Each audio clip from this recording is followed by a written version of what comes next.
Hello my friends, my name is Tim Johnson. I spend a great deal of time talking to other addicts and alcoholics within the format of this channel and also in the stuff I do outside of this channel. And I'm really thankful and grateful that I do, because it reminds me on a daily basis what a hell addiction is, whatever you're addicted to.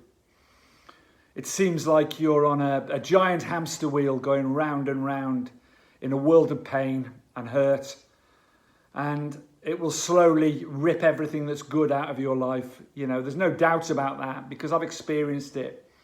Tried to get sober for 35 years before I found a path now which truly I've found peace and serenity in. So I understand what a hell it is and what a hell it is to get out.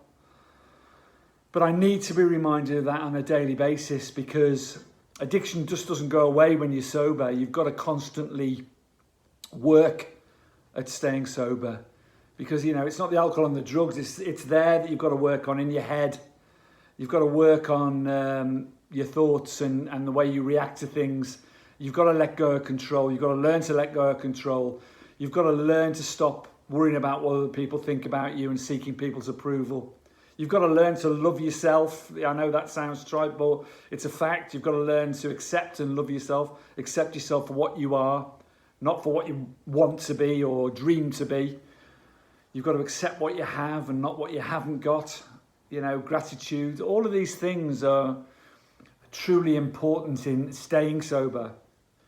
But getting out, that's the hell. I mean, Nelson Mandela once said, it always seems impossible until it's done.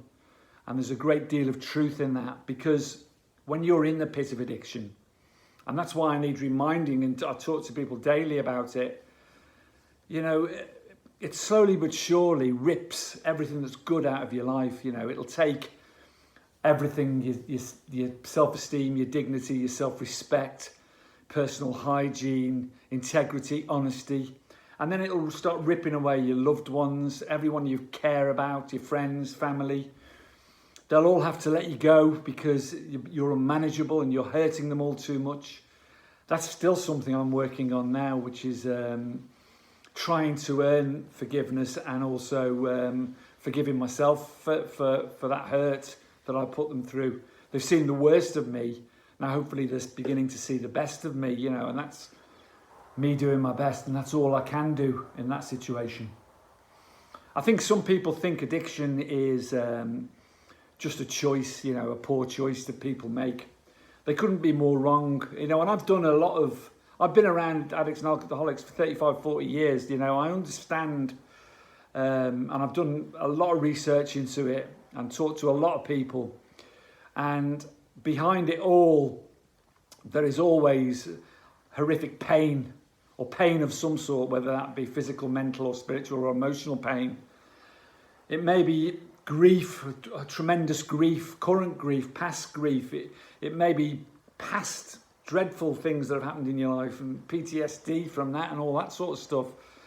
It may be a coping mechanism you need to escape from the modern world and all the shit that's bringing to your doorstep, and coping with emotions and feelings that you don't want to cope with. And it's just a way of numbing those and getting out, and you kid yourself, you know, it's just relaxing at the end of the day, or it's just joining in, or just wanting to be accepted by the group, and all these little excuses come into it. There's always an excuse somewhere along the line, you know, for going that way. But there is horrific pain. But there are a lot of people, addicts, that we're susceptible to this, and it is an illness and a sickness. And when we start, we can't stop. It's as simple as that. You know, there's no such thing as one drink or one drug. It's all or nothing until carnage, you know, until you're either blacked out or you've caused so much damage you can't remember what you've done or where you've been or who you've been with, you know. It's and that happens every single time, you know, and eventually that then begins to get a grip on you, whether it's drink or drugs, and you need more and more to achieve the same effect until your body is dependent on it, and you then just taking the drink or drug on an hourly, 2-3 hourly basis Not because you want to, but because you have to, to stay well, because you're into withdrawal. And that hell then becomes, I've been in a dark room with massive thoughts of finishing it when I've been in that situation.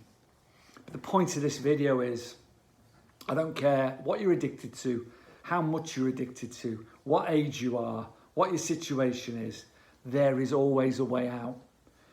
Churchill said, if you're going through hell, keep going. And that's the way out.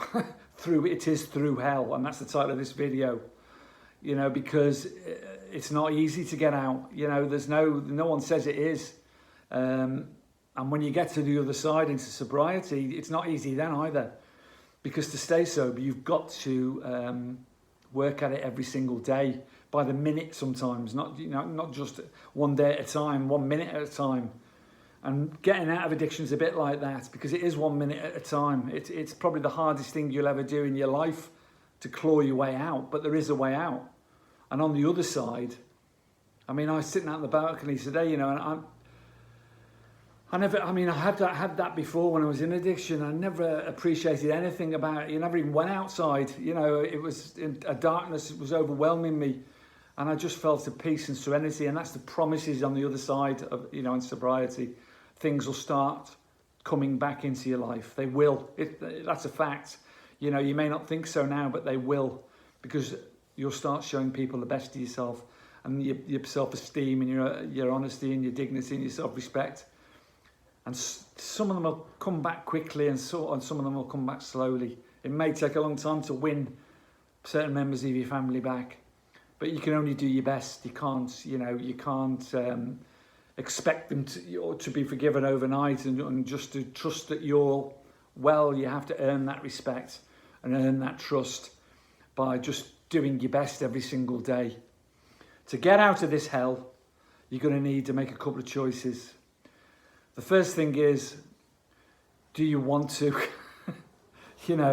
Because, if you don't want to, if you don't want it, and you don't believe you can do it, and this is the second point, you've got to want it with all your heart, and then with all your being, you've got to believe you can do it. If you believe you can or believe you can't, you're right. That's another old saying, isn't it? And it's true. If you can believe you can, have that chink of hope there. And then, very importantly, ask for help. You can't do it on your own. You need help. You need support. You need support getting out, and you need support on the other side. There's no doubts in my mind about that. But what I can promise every single one of you watching this is that you will find that peace and serenity the other side if you put the work in, if you find support, whatever that support is. I know what mine is. And I don't promote it on here. Everyone's got their own choice. And there are many groups out there. There are many online groups. There are friends, there are family, there are all sorts. There's professional help. It's whichever path you want to seek. It's your choice. But I promise you can do this. I don't care who you are, how old you are. You can do it if you believe you can, and you never, never, never, never give up. Don't ever give up. 35 years I tried. And then I found a path that was my path, and I didn't give up. I went for it, and I do my best every day now, and I found peace. So you can do the same. So stay strong. Carpe Diem is the motto of this channel. Seize the day. Today is the day you're going to change your life. Much love to you all. Bye-bye.